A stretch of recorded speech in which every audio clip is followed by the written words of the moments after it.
we came across a story the other day, and I thought we definitely got to do something on this because it's too good, and I'd never heard of this before. I love it. You may remember the name Alan Greenspan. So he's an economist. He also happened to be the chair of the U.S. Federal Reserve for about 20 years, right? So he apparently once came up with something called the underwear index, where underwear sales for men turn out to be a key economic predictor. So I'm reading the story, and there are a few other things involved in here as well, and I thought we'd kind of flesh this out a bit. NICOLE GOODKIND is a CNN Business Senior Markets Reporter. She's on the line. Hi, NICOLE. Hi, how's it going? Pretty good. How are you? Doing well, thanks. Ready to talk underwear. Yeah, well, it's not often we get to talk underwear, so let's jump right in, as it were. First of all, with respect to the underwear index is a real thing, right? It is a real thing, and Greenspan tracked it carefully throughout his career. It's the idea that men tend to give up, new boxers when times are tight. They figure most people can't see them anyway, so why not let them get ratty? So when things are bad, they're keeping their old underwear, holes or not, and they don't buy until things get better. And that's proven to be fairly accurate in terms of signifying a bust or boom? Yeah, so believe it or not, sales of men's underwear in the United States dropped almost 6% from 2007 to 2009. You might remember that as the Great Recession. Yeah. But then between 2009 and 2016, as the economy kind of went back up, gained steam, sales across the U.S. actually increased by $1.1 billion. I'm troubled somewhat that underwear is somehow considered to be a luxury item and not a necessity. Yeah, well, so this is why it's the men's underwear index, right?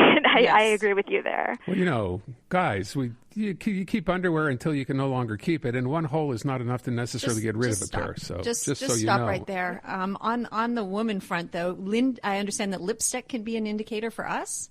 Yeah, so Leonard Lauder, who's the chairman of Estee Lauder, created the lipstick index because he saw that during the economic downturn after September 11th, 2001, that the purchase of cosmetics, actually lipsticks in particular, went up a lot. So they tend to be inversely related to the economy because women will replace their more expensive purchases like, bags or shoes with these small pick-me-ups. So in the fall of 2001, lipstick sales increased 11%. It's just fascinating to think. You could add a lot of items to this. My personal favorite, though, happens to be the skyscraper index. How does this work, NICOLE? Right. So Andrew Lawrence, he's with Barclays Capital, tracks this. He calls it the skyscraper index. He says that an increase in very tall buildings correlates to the economic cycle, and he actually tracked it all the way to the 1800s. So you see the Empire State Building was finished in 1930. That's when the Great Depression hit, right? The Sears Tower, now known as Willis Tower in Chicago, and the World Trade Center's Twin Towers opened in the 1970s, just as the U.S. sunk into stagflation. Even in 2009, we saw the tallest building in Dubai was finished. The exterior was, and 2 months later, the Dubai government basically nearly defaulted. So that tracks. Thankfully, I don't think that there are any contenders right now for tallest building. Well, not for the world's tallest, but as you say this, I'm thinking about what's happening right here, right? You see, if you're downtown, there are buildings going up day after day after day. Downtown is basically just construction after construction. And I'm thinking, I hope the skyscraper index doesn't apply here, because if it does, we're in a lot of trouble. Yeah, you see it's an indicator of kind of a bubble, easy credit. It makes sense when you think about it critically. So I want to come back to the lipstick for a second. So underwear men's underwear indicates that the economy is precarious if men are not buying underwear. But if women are buying lipstick, it means they're buying the small things instead of replacing the big things. And what did you say that number was last fall? 11%? This is in the fall of 2001. Now, there's a caveat to the lipstick index. Estee Lauder recently revised it because of the economic downturn in 2020 when people were wearing masks. They weren't really putting on lipstick, so they actually created the moisturizing index. They said they were selling more moisturizer, and that was their indicator. I just have to tell you, you completely anticipated where I was going with that, because I was going to ask how masks came into play with the lipstick. There you go. Now it's moisturizer. Now, what about dating sites? What is there about dating sites in here, NICOLE? It makes sense logistically, right, or just logically. Like, misery loves company, and unemployed people have a lot of time to swipe. So Match.com had its strongest fourth quarter actually in 7 years during 2009. And then their stock price surged again in 2020 when everyone was home and the times were bad. Now, if this indicator is in fact correct, we should be a little bit worried because Bumble actually reported stronger than expected earnings this month.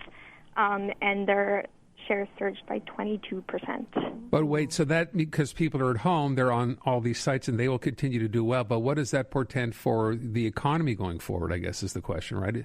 Because these people will not be home forever. Well, yeah, so the idea is that more people are home during an economic downturn. Obviously, COVID changed things quite a bit.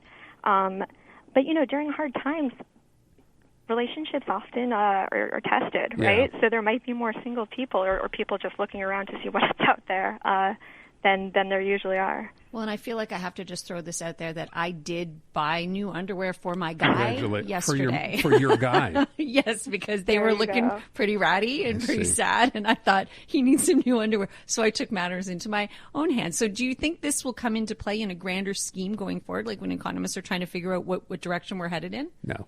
I mean, it's human nature to search for signs. Analysts are always trying to predict a downturn.